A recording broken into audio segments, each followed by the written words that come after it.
Okay, one of the few big stories we have on the streets today from the market very quickly is that the 14th OTC, over-the-counter FX futures contract of $488 million on the FMDQ OTC Securities Exchange will mature and settle today. We'll get the maturity in Naira figure later for you today from FMDQ. And of course, the central bank is expected, as always, to retire this particular $488 million contract and replace it with another dated instrument or contract on the trading platform of the FMDQ. We'll get all that for you. Well, you can see that on our scrolling bar, on the scroll bar. If you look at it, it's just scrolling there for you at every point in time. You need to put that on. Of course, another big story as we have is the corruption perception data just released by the National Bureau of Statistics. That's all over the Twitter, the social media, and now that can tell you how Nigerians perceive corruption, and that may tell you most likely we are not on the same page. I'm going to leave it there. Let's hang it in there. But of course, the high level of corruption or bribery happens in Nigeria's southwest and the northwest. That's how it goes. Just that. But what's the perception? Whether corrupt practices is declining over the past 2 years. Majority of folks in the northern part of the country surveyed by the MBS believe that corruption is decreasing, while majority of those in the southwest and the southeast believe that corruption is increasing. That's something you are able to get your hands on. You need to get on Twitter right now and see all the data that is out there. It's something really steamy hot.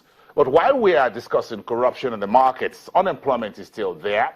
But is it part of the corruption issue here? Michael Adeleye, who is the management consultant, is live here in the studios. Good morning. Thanks for coming. Thanks for having me. Okay, so let's start with that corruption issue. Do you think if you have high unemployment figure is what you call a feedstock for corruption? I think it's one of the indices. If you look at it quite closely, if you have tens of thousands of people, especially our youth, unemployed in the economy, they're going to have to feed themselves on a daily basis, look after themselves, their family, their clothing, and so on and so forth. So they will have to go, like the words, the adage that goes that the devil feed on an idle hand, if I'm going to use that word. If they don't have anything to do, they will probably have to look for a way around to actually look for whatever they could lay their hands on to feed themselves. So it's actually a critical situation that we are at the moment. Because if we look at the last quarter, the last quarter of 2016, the unemployment rate was about 10.4%. At the moment, it's gone staggering. In absolute figure, it's about north of 40 million. Absolutely. Nigerians. And that's scary. So I'm going to ask you the question. How did you think we got into this very foxhole, as it were? Many factors. We look at unskilled economy, labor in the economy. We look at the dilapidating educational system we have in the economy. We're looking at a lot of foreign investors, companies exiting the economy because of lack of power supply, government policies, and so on and so forth. So when you put all this together, I mean, they're pushing out a lot of employed people into the employment market. So the number keeps increasing. Now, the government needs to focus deeply into this and see how to figure it out and sort it out. If you look at how our economy is structured, the formal economy, what you call the blue collar or white collar, is much smaller. The informal economy, the artisans, the farmers, the vulcanizers, shoe menders, whatever, tailors, whatever, plumbers, stylers, whatever, furniture and fittings and what have you, seem to be in the large number. So, and once we have problems when there's unemployment in the formal sector, like the banks, for example, 20, 30 years ago, we had about 125 banks. Now you have about 24, 26 banks. They all go to the informal economy. Now it looks like the informal economy is beginning to feel the heat. They will, because there's nothing cushioning that informal economy. Now, if you talk about the artisans, it's not just, a lot of people talk about, which I'm actually inclusive, talks about lack of power supply, electricity, to actually cushion them to actually be able to perform their daily responsibility. But besides that, we need to look critically into training. We don't have skilled people in that sector. Like, if you're talking about, I've said this over and over again, if you look at the construction, construction sector, where we have a larger number of people going into that sector.